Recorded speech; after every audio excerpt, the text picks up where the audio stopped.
I found some miniature antique glass balls. They're hollow, delicate, and each has a small tip at the end. Every ball is numbered at the top. I imagine they're meant to float, but I'm unsure where or why. Does anyone know what these could be? They're about 2 centimeters in size. What you found are likely hydrostatic bubbles, invented by Dr. Alexander Wilson around 1757. These bubbles were used by spirit dealers, merchants, and customs agents to measure the alcohol content in spirits. Each glass bubble was calibrated to a specific gravity, corresponding to various types of alcoholic beverages. The numbers etched onto the glass bubbles matched a list of drinks, allowing for quick and convenient proofing of spirits. I found an old mechanical device in a dumpster in Denmark. It's extremely heavy and roughly the size of a hand. I'm not sure if it's a cash register or a mechanical calculator, but it has a lot of clicky, moving parts. The only marking on the back says "Made in Sweden." Does anyone know what this could be? What you found is a mechanical pinwheel calculator, specifically an Oddner Model 239. Mechanical calculators with rotary handles, also known as rotary calculators, were early devices designed to perform basic arithmetic operations like addition, subtraction, multiplication, and division. These machines, popular from the late 19th century to the mid-20th century, used gears, levers, and a hand crank to input and calculate numbers. The model you have was manufactured by Original Oddner between 1955 and 1967. The first versions of this calculator were invented in Russia in 1873 by Vilgot Theophil Oddner, a Swedish engineer. After the Russian Revolution of 1917, production moved to Sweden. Interestingly, similar calculators are often sold on eBay and other auction sites, with prices sometimes reaching up to $500, depending on the condition and rarity. I found a mysterious object in the Gwalia Ghost Town Museum near the outback West Australian mining town of Leonora. It's a leather and metal box with a handle, a button, and a transparent panel. Does anyone know what this object could be? This is a fare box that railway workers used to carry for collecting fares from passengers. The Coleman Company, based in Tottenham, started manufacturing these fare boxes around 1905. I found a patent registered to Joseph Henry Coleman, dated September 29, 1903, which outlines the design for such fare collection boxes. The mechanism is quite simple. Passengers would deposit money through a slot at the top of the box. Then, by pressing a button near the handle, the railway worker could transfer the money from the top compartment into a locked lower compartment, ensuring the safe storage of the fares. I found this interesting item in my garage. It's a brass tube with notches, and it has a copper rod attached to a wooden handle. There's also a blue coating on one end that looks like ink. Does anyone know what this might be? What you found is likely an old wand curler, a precursor to modern curling irons. I came across similar examples online that date back to the 1940s. The brass tube with notches would be used to hold a strand of hair, which was then wrapped around the central rod. The copper rod, once heated over a fire or another heat source, would be inserted into the brass tube to provide the heat needed to curl the hair. These types of curlers were common before electric curling irons became available and were used from the late 19th century to the early 20th century. Wand curlers were a popular tool for creating tight, long-lasting curls. I found a metal spring device with 2 red glass balls. The balls can be separated and removed. The whole piece is just over 3 inches long and looks like a pair of tongs holding the red balls. Does anyone know what this could be?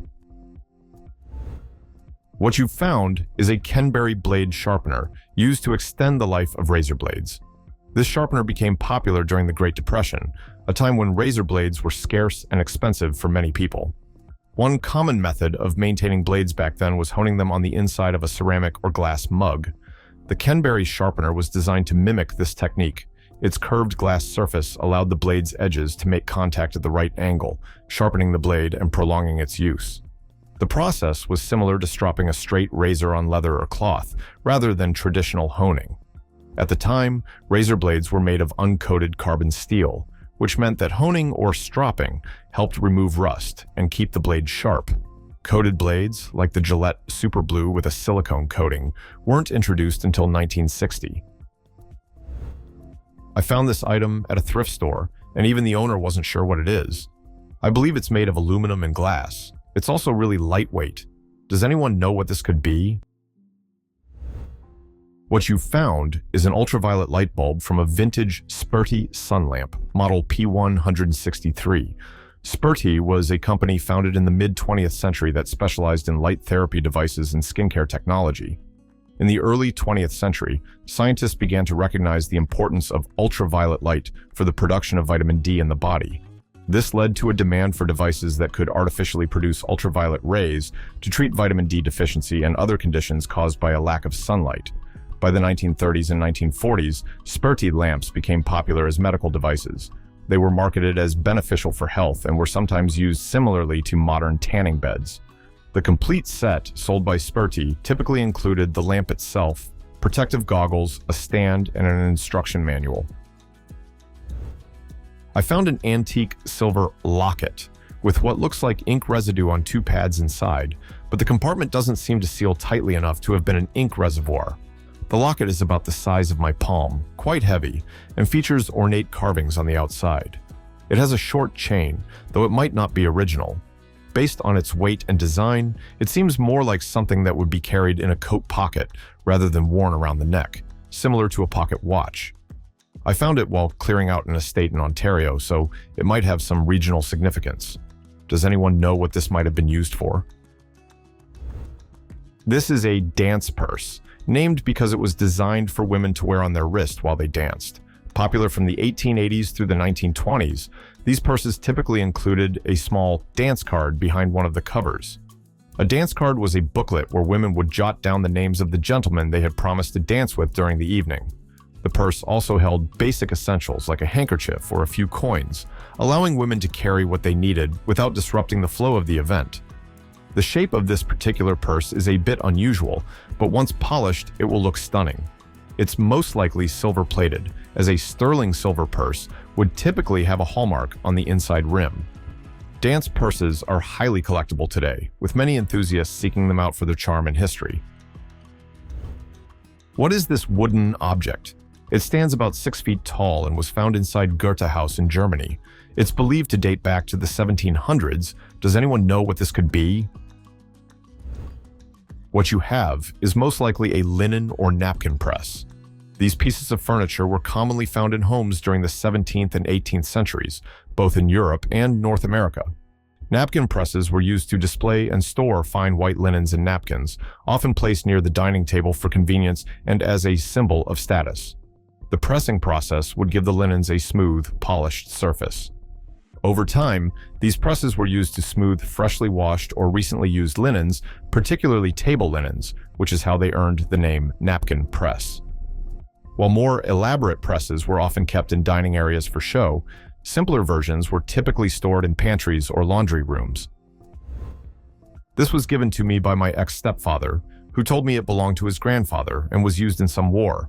It's quite heavy, not very large, hollow, and resembles a bomb. Can anyone identify what this might be? What you have is an Mk-23 practice bomb, which was used primarily for training purposes. These practice bombs were designed to simulate the weight and feel of a live bomb without the danger of a real explosion. The Mk-23 was typically filled with sand or water to give it weight, and had a small smoke charge to mark the point of impact during training exercises. In the last video, I asked you to guess what this object is, but no one was able to figure it out. Now, let me tell you what this object is used for. What you found in the photograph is likely an osmoscope, a device used to measure the intensity of odors on an exponential scale, often in powers of 2. While veterinarians sometimes use their noses to detect skin conditions or infections in animals, there's no direct evidence that osmoscopes were a standard tool in veterinary practice. It's possible that this image was part of an old advertisement or demonstration, given its unusual nature and the era in which it was taken. The scene appears staged, suggesting that it may not reflect common usage, but rather a promotional or experimental context. I found a small metal dart in my yard in the northeast United States. The nose of the dart has threads, but it doesn't unscrew all the way. There are no stamps or markings on it. Any idea what this could be? Leave your guesses in the comments, and we'll reveal the answer for sure in our next video. Thank you for watching. If you enjoyed the video, please like and subscribe. Your support motivates me to create more videos. See you next time.